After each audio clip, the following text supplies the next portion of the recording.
Assalamualaikum warahmatullahi wabarakatuh dan salam sejahtera untuk kita semua. Perkenalkan, nama saya Esa Aulia Sumandia dengan NIM 1803842020059. Mahasiswa Prodi Pendidikan Matematika, Fakultas Keguruan dan Ilmu Pendidikan Universitas Maritim Raja Ali Haji. Baik, sebelum saya memulai presentasi hari ini, sebelumnya saya ingin mengucapkan terima kasih kepada Ibu Puji Astuti SPD MSc selaku dosen pengampu MK Seminar Pendidikan Matematika yang telah memberikan saya bimbingan untuk penyusunan dan penulisan artikel ini. Adapun judul dari artikel saya yaitu Pengaruh Motivasi Belajar terhadap Hasil Belajar Matematika Siswa. Adapun poin-poin yang akan saya bahas yaitu yang pertama ada pendahuluan, yang kedua ada metodologi penelitian, yang ketiga ada hasil dan pembahasan, yang keempat ada kesimpulan. Baiklah, langsung saja yang pertama yaitu pendahuluan latar belakang. Di era revolusi industri 4.0, pola arus globalisasi berkembang sangat pesat dan menyebabkan munculnya persaingan di berbagai aspek. Salah satunya adalah aspek pendidikan. Nah, dalam hal ini dibutuhkan sumber daya manusia yang berkualitas dengan cara meningkatkan mutu dan kualitas pendidikan. Untuk meningkatkan mutu pendidikan, berbagai upaya telah dilakukan oleh pemerintah supaya aspek pendidikan terus meningkat. Antara lain, perbaikan sarana dan prasarana, sumber daya manusia, dan kurikulum. Namun, perbaikan ini tidak akan berarti tanpa adanya dukungan dari berbagai pihak, yaitu guru, murid, orang tua, serta masyarakat yang mendukung dalam meningkatkan mutu pendidikan. Jika membahas terkait mutu pendidikan, pastinya tidak terlepas dari proses pembelajaran, yaitu kegiatan belajar dan pembelajaran. Proses pembelajaran di sekolah merupakan kegiatan yang paling fundamental. Belajar dan pembelajaran merupakan konsep yang tidak bisa dipisahkan. Nah, belajar mengacu pada hal yang harus dilakukan seseorang sebagai subjek dalam belajar, sedangkan pembelajaran mengacu pada apa yang seharusnya dilakukan seseorang guru sebagai pembimbing. Maka hal itu dinyatakan bahwa tercapainya atau tidak tujuan pendidikan salah satunya bergantung pada proses belajar yang didapatkan siswa sebagai peserta didik. Dalam meningkatkan hasil belajar siswa, ada banyak faktor yang mempengaruhi. Salah satunya adalah motivasi belajar siswa. Motivasi merupakan usaha yang dapat menyebabkan seseorang atau kelompok orang tertentu bergerak untuk melakukan sesuatu karena ingin mencapai tujuan yang dikehendakinya, atau mendapat kepuasan dengan perbuatannya. Salah satu teori motivasi yaitu teori prestasi MC Celan memusatkan pada satu kebutuhan, yakni kebutuhan berprestasi. Pada intinya, mempunyai kemampuan atau keinginan untuk melakukan hal yang berprestasi atau yang lebih baik dari prestasi orang lain. Dalam proses pembelajaran, motivasi merupakan faktor yang terpenting terhadap hasil belajar. Pentingnya motivasi ini untuk belajar siswa agar terjadi perubahan-perubahan belajar ke arah yang lebih baik. Siswa yang memiliki motivasi untuk belajar juga akan memiliki ketekunan dalam mengerjakan tugas, ulet menghadapi kesulitan atau tidak cepat putus asa, lebih senang bekerja mandiri, dan senang mencari serta memecahkan soal-soal. Sudirman tahun 2005. Hal ini motivasi dalam belajar dapat dikatakan sebagai cakupan semua daya atau energi penggerak pada diri siswa yang menimbulkan kegiatan belajar sehingga menjamin kelangsungan kegiatan belajar secara memberikan arah pada tujuan yang dikehendaki oleh subjek belajar agar dapat tercapai. Pada motivasi belajar terkandung adanya cita-cita atau aspirasi siswa. Ini diharapkan siswa mendapat motivasi belajar sehingga mengerti dengan apa yang menjadi tujuan dalam belajar.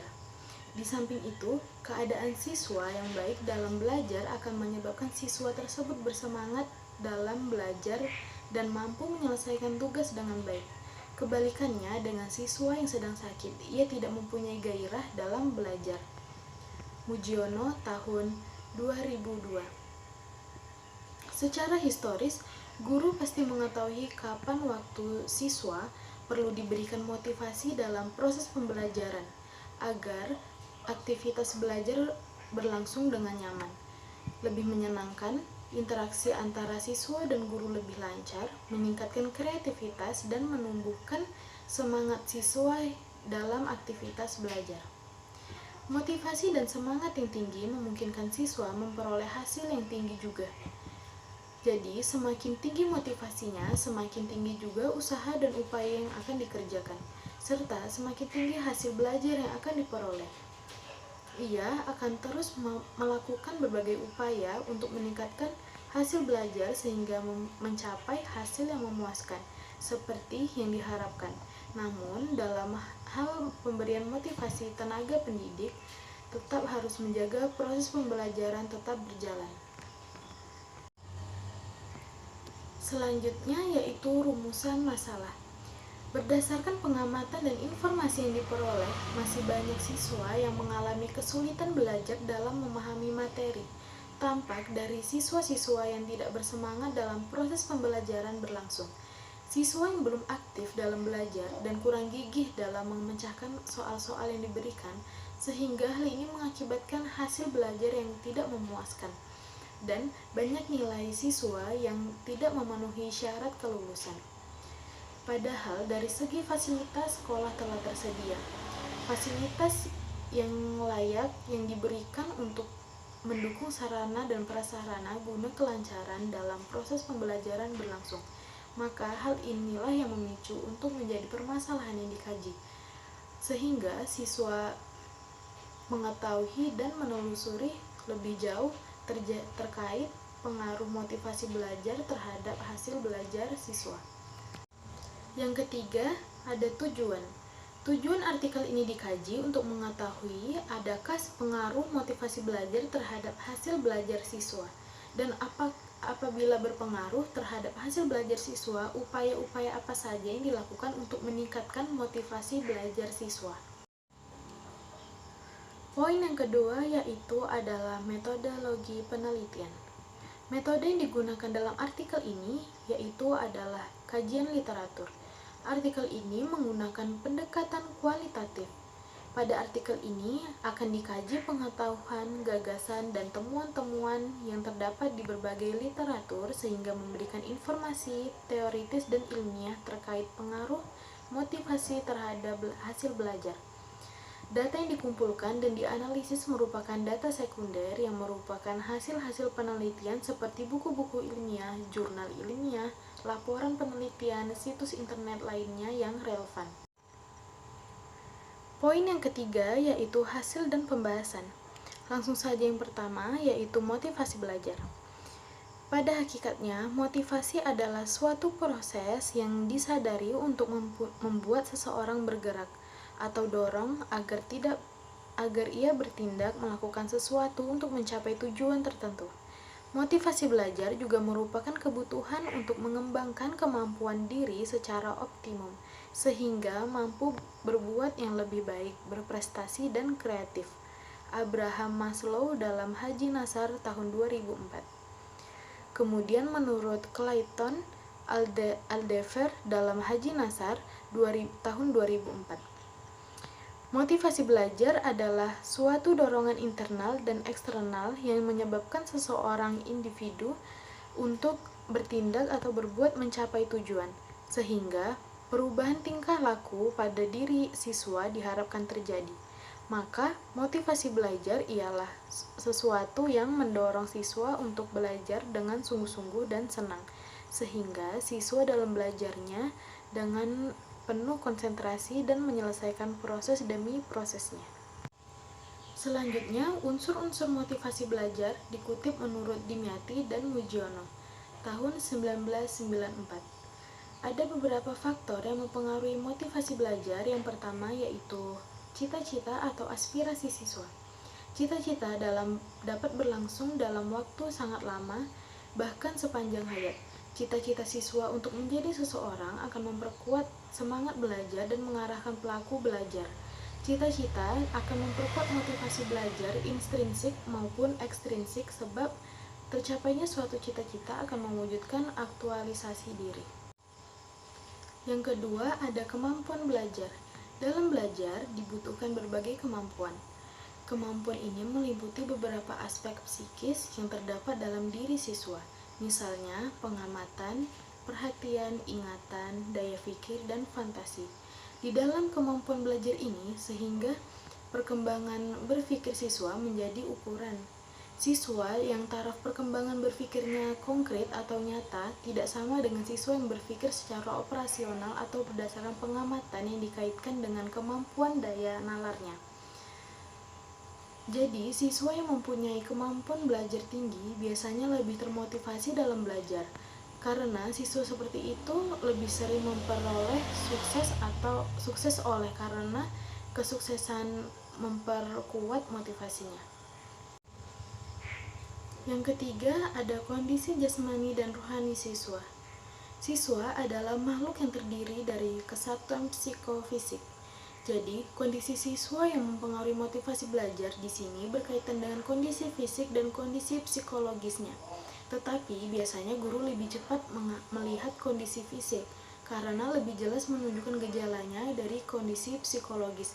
Misalnya, ketika siswa terlihat lesu, mengantuk, mungkin juga karena malam harinya bergadang atau juga mereka bisa sakit. Yang keempat, kondisi lingkungan kelas. Kondisi lingkungan merupakan unsur-unsur yang datangnya dari luar siswa. Lingkungan siswa sebagaimana juga lingkungan individu pada umumnya ada 3, yaitu lingkungan keluarga, sekolah, dan lingkungan masyarakat. Jadi, unsur-unsur yang mendukung atau menghambat kondisi lingkungan berasal dari ketiga lingkungan tersebut. Hal ini dapat dilakukan misalnya dengan cara guru harus berusaha mengelola kelas, menciptakan suasana belajar yang menyenangkan, menampilkan diri secara menarik dalam rangka membantu siswa termotivasi dalam belajar. Yang kelima, ada unsur-unsur dinamis belajar.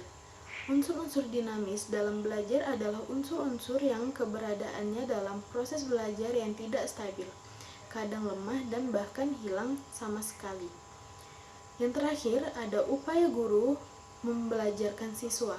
Upaya yang dimaksud di sini yaitu bagaimana guru mempersiapkan diri dalam membelajarkan siswa, mulai dari penguasaan materi, cara menyampaikannya, menarik perhatian siswa. Selanjutnya, ada hasil belajar. Menurut Katrina Triani, tahun 2002, hasil belajar merupakan perubahan perilaku yang diperoleh pembelajar setelah mengalami aktivitas belajar. Hasil belajar juga merupakan kemampuan yang diperoleh siswa setelah melalui kegiatan belajar Haji Nasar tahun 2004. Hasil belajar adalah terjadinya perubahan dari hasil masukan pribadi berupa motivasi dan harapan yang untuk berhasil dan masukan dari lingkungan berupa rancangan dan pengelolaan motivasi tidak berpengaruh terhadap besarnya usaha yang dicurahkan oleh siswa untuk mencapai tujuan belajar. Keller dalam Haji Nasar 2004. Seseorang dapat dikatakan telah belajar sesuatu apabila dalam dirinya telah terjadi suatu perubahan. Akan tetapi, tidak semua perubahan yang akan terjadi. Jadi, hasil belajar merupakan pencapaian tujuan belajar, dan hasil belajar sebagai produk dari proses belajar, maka didapat hasil belajar. Selanjutnya, pengaruh motivasi belajar terhadap hasil belajar dikutip menurut Caroline Koh, Philip A. Tondreau, dan Tak Hok Sun, yang jika diartikan ke bahasa Indonesia yaitu motivasi memiliki kaitan yang erat dengan proses pembelajaran di sekolah. Motivasi yang tinggi mampu meningkatkan antusiasme dan semangat siswa dalam belajar. Antusiasme dan semangat ini kemudian akan mendorong siswa menjadi tekun dan giat belajar. Hal ini secara tidak langsung berpengaruh terhadap prestasi belajar, termasuk dalam belajar matematika sebagai salah satu pelajaran sains yang seringkali dianggap rumit dan sulit. Agar siswa mampu memperoleh manfaat yang optimal dari proses pembelajaran di sekolah, guru perlu memberikan konteks pembelajaran yang mendorong siswa untuk termotivasi dan memungkinkan siswa untuk terlibat dengan antusias dalam kegiatan belajar. Penelitian lain yang dilakukan oleh Didi Kurniawan dan Dorifa Purwatulutsko yang meneliti tentang pengaruh perhatian orang tua, motivasi belajar, dan lingkungan sosial terhadap prestasi belajar matematika siswa SMP menunjukkan bahwa perhatian orang tua, motivasi belajar, dan lingkungan sosial secara bersama-sama memberikan pengaruh yang signifikan terhadap prestasi belajar matematika siswa SMP dengan sumbangan sebesar 10,6%. Sejalan dengan hal itu, penelitian yang dilakukan oleh Maria Cleopatra mengenai pengaruh gaya hidup dan motivasi belajar terhadap prestasi belajar matematika menunjukkan hasil serupa. Penelitian ini menghasilkan kesimpulan bahwa gaya hidup dan motivasi secara bersama-sama berpengaruh terhadap prestasi belajar matematika. Pengaruh motivasi belajar terhadap prestasi belajar matematika lebih signifikan dengan tingkat pengaruh 93,1%, sedangkan gaya hidup yang berpengaruh 6,9%. Poin yang keempat yaitu adalah kesimpulan. Berdasarkan kajian literatur yang didukung dengan penelitian yang relevan terkait pengaruh motivasi terhadap hasil belajar matematika siswa, maka disimpulkan beberapa hal sebagai berikut. Yang pertama, yaitu motivasi belajar memiliki peran penting dan pengaruh positif terhadap hasil belajar matematika siswa. Siswa dengan tingkat motivasi yang besar untuk mencapai hasil belajar yang maksimal. Yang kedua, yaitu tingkat motivasi belajar siswa dipengaruhi oleh beberapa unsur. Yang pertama, unsur individu siswa, guru, metode dan sumber belajar yang dilakukan, serta lingkungan siswa. Guru berperan sebagai fasilitator dalam proses pembelajaran memiliki pengaruh penting untuk dapat mengoptimalkan unsur-unsur tersebut. Yang ketiga, untuk meningkatkan motivasi belajar siswa sebagai fasilitator guru dalam proses pembelajaran dapat menggunakan strategi. Yang pertama, menciptakan suasana belajar yang baik dan nyaman. Yang kedua, menggunakan metode pembelajaran yang baik, tepat, dan bervariasi. Yang ketiga, melakukan komunikasi dan interaksi yang lancar dengan siswa. Yang terakhir, menggunakan media pembelajaran yang menarik dan mudah untuk dipahami. Baik, hanya itu saja yang bisa saya sampaikan pada presentasi hari ini. Saya akhiri, wabillahi taufiq wal hidayah. Wassalamualaikum warahmatullahi wabarakatuh.